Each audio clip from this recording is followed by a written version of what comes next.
In the heartland of Nebraska, farmer Henry Mitchell stumbled upon an unexpected sighting on his land, a deep hole that seemed to lead into the unknown depths below.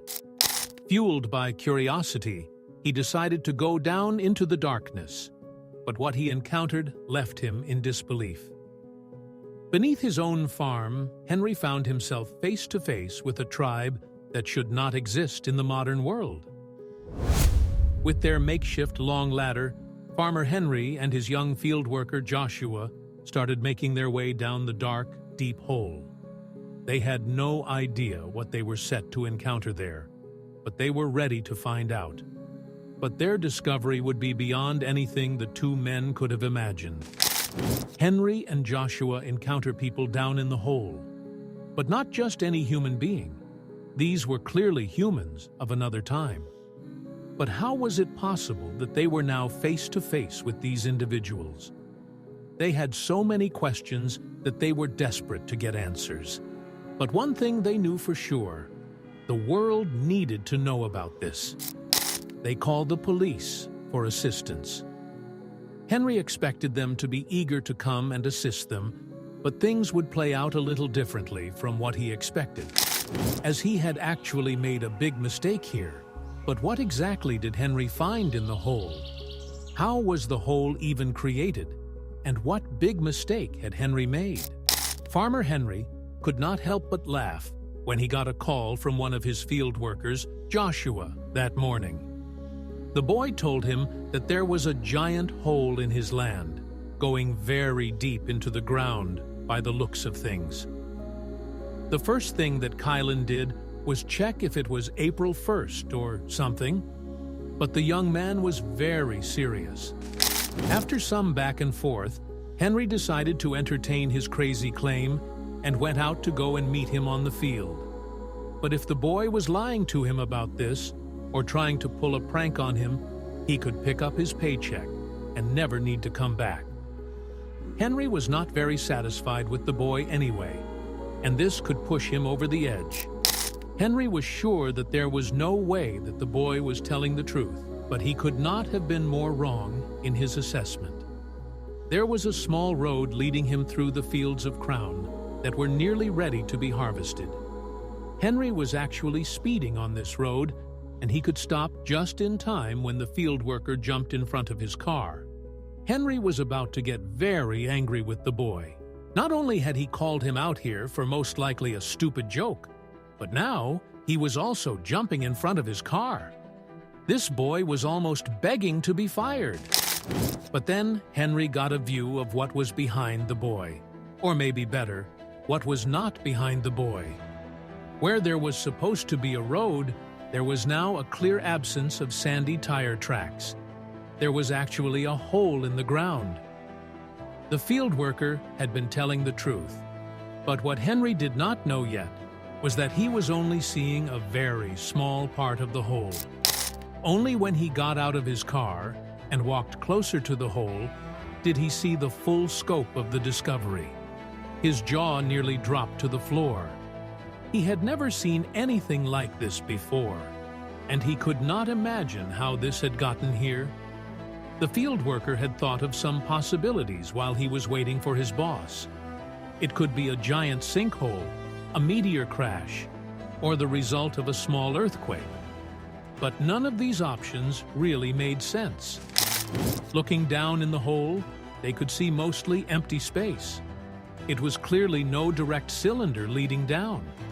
It was like there was maybe a giant cavern below them that was far wider than the hole itself. Henry's fields were mostly hovering over an empty space in the ground. How could he not have known about that? These fields had been in his family for generations, and never had he heard or read anything about this. But between all the confusion and surprise, there was also a lot of room for curiosity. And Henry was also left with a decision to make. What the hell was he going to do next? And with who was he going to do it? He could call the police or the local government and then investigate this situation. With a bit of luck, they could help him get his field back in order. He could also call his insurance directly for that. and these were all sensible decisions. But Henry was not about to make a sensible decision, as he had already gotten too curious. And so had his field worker, Joshua. They talked about it for a little bit, and both of them wanted to get down there and see for themselves what had been hidden under their feet for so many years. They were not even thinking about how the hole had gotten there in the first place, a detail that would turn out to be very important to understand what had been happening here. They went back to the farm to pick up some supplies. They knew they needed to be quick because a hole of this size would not stay hidden for long. If anybody flew even a little bit close to the field, they would most likely be able to notice it, and then that news would quickly spread. Joshua knew there was no way to stop the social media. Back at the farmhouse, the duo hastily laid out a large canvas sheet on the living room floor. With a pen and pad, Henry began listing items they'd need. Ropes, lights, safety gear, he muttered, scribbling each item down. Joshua nodded, adding, some food, water, maybe a first aid kit? Their checklist grew rapidly, encompassing everything essential for a safe exploration. They didn't want to risk being unprepared in the mysterious depths. Pulling open an old chest, Joshua revealed a set of ropes and harnesses, their fibers still strong despite their age. Safety first, he said, holding up a coiled rope. These are not ordinary ropes. They are climbing grade. See the fibers? They are designed to handle weight and strain. Henry inspected them, feeling the sturdy texture. Joshua continued, and these harnesses? We wear them to distribute weight and prevent falls. It was clear that safety was paramount in Joshua's planning. Henry rummaged through a drawer and brought out a couple of old lanterns. These belonged to my grandfather, he remarked, dusting them off. He used them when he roamed the land at night. Filling them with oil, he ignited the wick, casting a warm glow. Joshua, meanwhile, fetched LED flashlights. As they tested the lights, Henry reminisced, you know, Grandpa used to say our land hid secrets. I always thought they were tales, but maybe he knew more than he let on. Joshua noticed Henry's uncertainty, sensing a hint of apprehension. Hey, I get it, he began, placing a reassuring hand on Henry's shoulder. It's not every day you find a mysterious hole on your property. Henry looked up, a mix of excitement and fear in his eyes. It's not that, he replied. I trust you, Josh. It's just, I've never done anything like this. Joshua smiled. Don't worry. With the right gear and my knowledge, we'll be fine.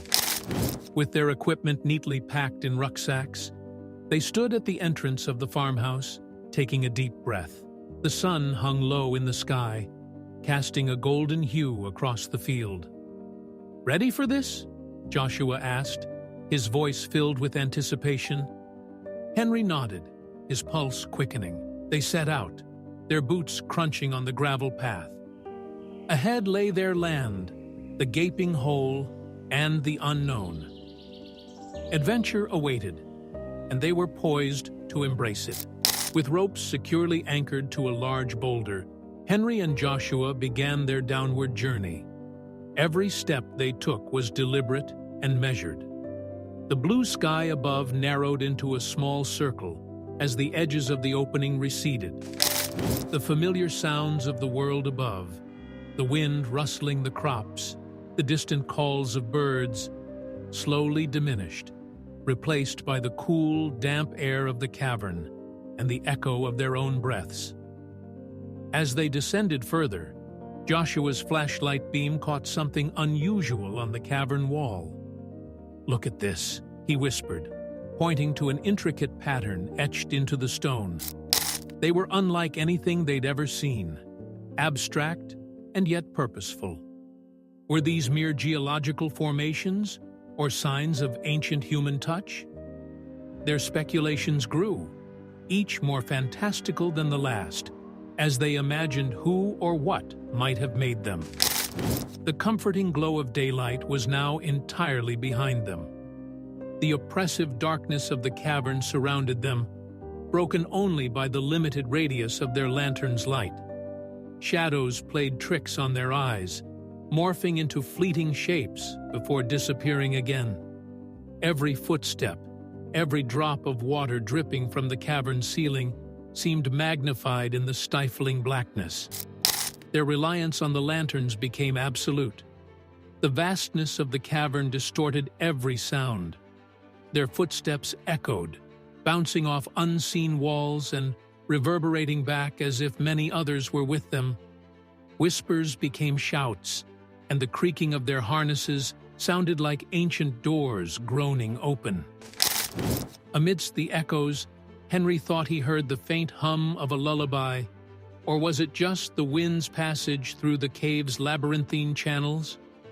The atmosphere was thick with history and wonder. As they continued, the ground beneath them started leveling out, signaling the cavern's floor was near. They could make out vague, shadowy shapes ahead. Joshua paused, letting his flashlight linger on what appeared to be man-made structures. "Are those buildings?" he murmured. They looked too intentional to be natural formations. Their curiosity piqued even further as they approached, eager to unravel the mysteries that lay just a few steps ahead. The ground was littered with remnants of a bygone era. Henry bent down, picking up a shard of pottery, its edges worn but its surface decorated with intricate patterns. Beside it lay primitive tools, perhaps used for farming or hunting. These weren't just random objects. They were artifacts. "Someone lived here," Joshua murmured, inspecting a tool with keen interest. The weight of history pressed down on them as they considered the lives of those who'd once called this place home. Venturing further, they came upon a clearing of sorts, dominated by a circle of life-sized statues. Each statue, meticulously carved, depicted a figure, some standing, some sitting, all in various poses that suggested a scene from daily life. Their faces were stoic, eyes empty, yet seemingly watching. Henry and Joshua exchanged a glance. "Who were these people?" Henry whispered, reaching out to touch the cool stone cheek of one figure. It was a paradox, an underground realm seemingly untouched by time, yet housing artifacts that hinted at centuries, if not millennia, of history. Everything was preserved impeccably, from the hues in the pottery to the minute details in the statues. The air was thick, but it wasn't just with humidity. There was an electric charge of wonder and reverence. How could such a place exist without anyone's knowledge? The two began constructing theories. Maybe this was a refuge during a great war, Henry suggested, or a sanctuary for a particular group. Joshua, meanwhile, pointed to the symbols etched on the walls. "These could be clues," he said. Perhaps this was a place of worship or a sacred burial ground. Their voices echoed as they shared tales, each theory more imaginative than the last, building on the cavern's silent narrative. Also, if you have not done so already, please subscribe to our channel and click that notification bell to get inspired by these real-life stories every day. Now, back to the story. As they sat, surrounded by the silent witnesses of the past, an old legend whispered its way back into Henry's memory. Grandpa used to speak of a tribe that vanished without a trace, their existence becoming a myth over time. Gazing around the cavern, Henry wondered aloud, could this be their final resting place? Joshua, feeling the weight of the enigma, nodded slowly. This wasn't just a discovery. It was a doorway into legend. The stillness of the cavern was suddenly broken by a low, distant rumble.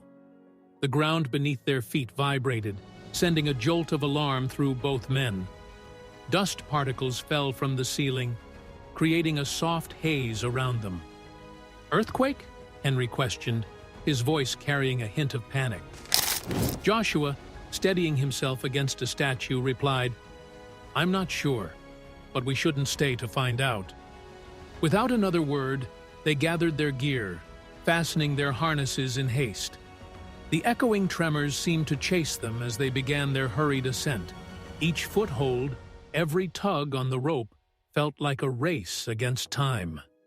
The mysterious world below faded into darkness, but their sense of urgency was illuminated clearer than ever.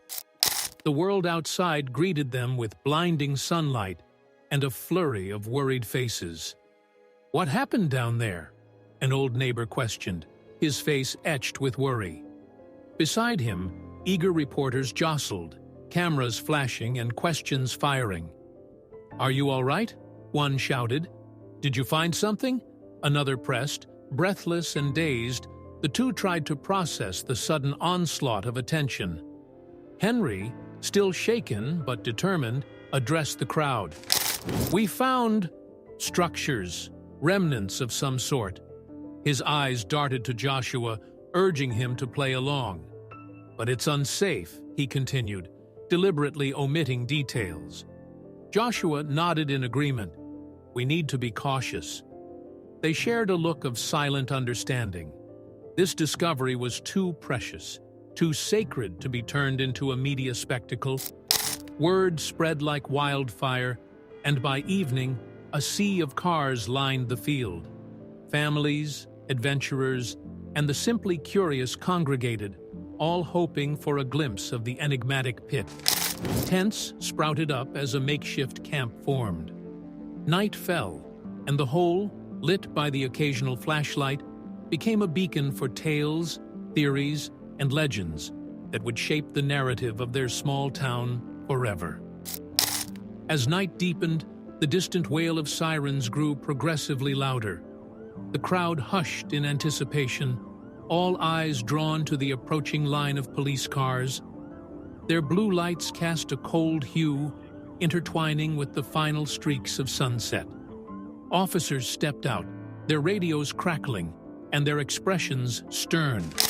"Everyone, please remain calm," their leader announced, surveying the scene with a practiced eye. Amidst the chaos, Joshua's pulse raced. Thoughts of potential consequences and interrogations weighed heavily on him. "Henry," he whispered urgently, "maybe we should leave. Lay low for a while." Henry, caught off guard, took a moment to process the gravity of the situation. "We can't run. It'll only make things worse," he responded, but his gaze betrayed a similar anxiety. The police methodically began establishing a perimeter around the hole, cordoning it off with bright yellow tape. "For your safety, please step back," they instructed the crowd. An officer with a megaphone declared, "This area is now a potential hazard. It's crucial to maintain a safe distance." The mingling of awe and concern became palpable as onlookers whispered and conjectured about the unfolding events. By morning, a new set of vehicles adorned the farm, vans with logos representing various geological and archaeological institutions. Experts, donned in protective gear, conferred with one another, clipboards in hand. They lowered advanced equipment into the cavern, taking measurements and collecting samples. Joshua and Henry, now more spectators than participants, watched as these professionals delved into the mystery they had stumbled upon. Satellite vans and news crews transformed the once quiet farm into a media circus. Reporters pitched tents, broadcasting live updates around the clock. Drones hovered, capturing aerial views of the enigmatic chasm. Henry Thompson's farm, the epicenter of a mystery that's captivated the nation, one journalist declared. Henry, feeling both overwhelmed and protective, hoped the truth would be handled with the reverence it deserved. Tents dotted the farm, each one belonging to a member of a distinguished archaeological team. Methodically sifting through the dirt and studying fragments, they established a bustling base camp near the gaping hole. Their leader, Dr. Liana Keaton, wore an expression of constant curiosity, often sharing hushed conversations with her team. "We're on to something monumental," she'd whisper, excitement evident in her voice. Preliminary assessments carried whispers of a fascinating possibility. Rumors spread among the media. The underground world might be connected to a tribe that had vanished without a trace centuries prior. Experts studied the artifacts, searching for patterns and similarities. Drawings, maps, and old records were consulted. Could this be their final resting place? One journalist mused, amplifying the air of intrigue. Under a bright spotlight, Henry stood, microphone in hand, facing a local news anchor. "It's all quite surreal," he admitted, sharing his initial disbelief and subsequent adventures. As tales of his bravery and curiosity aired, Henry's status in the community soared. Invitations to local events, schools, and talk shows poured in. The modest farmer had become an unexpected sensation. In the shadows, Joshua's worries mounted. He watched Henry bask in acclaim, but with every camera flash, his own anxieties deepened. "If my boss sees this, I could lose my job," he confided in a friend. The sinkhole, while a source of wonder for many, threatened Joshua's stability. He couldn't shake the feeling that his association with the discovery might have unforeseen consequences. From corner diners to grand conference rooms, the story became a topic of discussion. The mystery of the underground cavern permeated the national consciousness. Tourists, researchers, and the simply curious descended on the farm. Camper vans, cars, and tour buses lined the nearby roads. The town, once a quiet agricultural hub, transformed into a bustling hotspot, its mystery beckoning to all. Every corner of the town echoed with animated discussions. Over coffee and pastries, locals spun theories ranging from alien civilizations to pirate treasure troves. Scholars presented historical correlations, while children dreamt up tales of underground monsters. The local library saw a surge in visitors, with many combing through old texts, seeking any reference that might shed light on the cavern's origins. Opinions were polarized. Elderly Mrs. Grayson, always superstitious, warned of ancient curses and urged for the hole to be sealed. In contrast, the town's historian believed it to be a blessing, a chance to rewrite history. Late-night campfires were filled with stories of past inhabitants, their fate, and whether the discovery would bring prosperity or doom to their community. Capitalizing on the public's insatiable curiosity, guided tours began. Yellow tape marked safe pathways, and guides, armed with lanterns and facts, led groups into the cavern's depths. Visitors marveled at the statues and speculated on the stories they told. Though a sense of wonder permeated these tours, strict guidelines ensured that ongoing investigations remained undisturbed. Stalls sprouted overnight. Entrepreneurial spirits, spotting an opportunity, began selling T-shirts adorned with cavern graphics, mini replica statues, and even themed snacks. Every visitor wanted a piece of the mystery to take home. Children walked around with cavern explorer hats, and postcards depicting the underground wonders became a favorite keepsake. The sleepy town, known previously for its annual Apple Fest, was reborn. The influx of visitors meant new businesses, revamped infrastructure, and a revived spirit. Residents who had once contemplated leaving in search of opportunities now found themselves in the heart of a thriving locale. The streets, once silent by sundown, now echoed with laughter and excitement long into the night.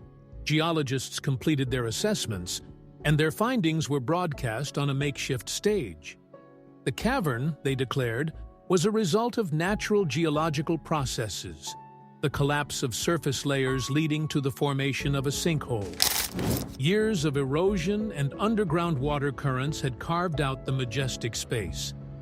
The town listened in rapt attention. Many secretly relieved the phenomenon wasn't man-made or an ominous omen. Amid the throngs of visitors, a stooped elderly man stood out. His face, a map of wrinkles and sunspots, looked familiar to some of the older residents. His eyes, however, held a weight not just of age, but of memories. Whispers circulated. It was rumored he had a deep connection to the farm and the land before it became Henry's. Not one for crowds, the old man approached the farmhouse directly. After a brief exchange with a bewildered Henry at the door, the request was made. A quiet, uninterrupted conversation was needed. The serious furrow in the man's brows and the gravity in his gaze underscored the importance of this unexpected visit. Inside the dimly lit living room, a pot of tea simmered. The two men sat, the air thick with anticipation. The old man began, his voice a low rasp, sharing tales of youthful adventures, hidden secrets, and a deep bond with Henry's grandfather. He spoke of buried truths, of cover-ups, and of a pact that was made all those decades ago. As the tale unfolded, the room's atmosphere changed from tense to surreal. The statues, the old man revealed, were art pieces, meticulous models crafted for a museum exhibition that never saw the light of day. Due to unforeseen controversies, they were buried, with Henry's grandfather being an unknowing accomplice. The town's most profound mystery was, in truth, an art project lost to time. At first, the revelation felt like the floor had shifted beneath Henry.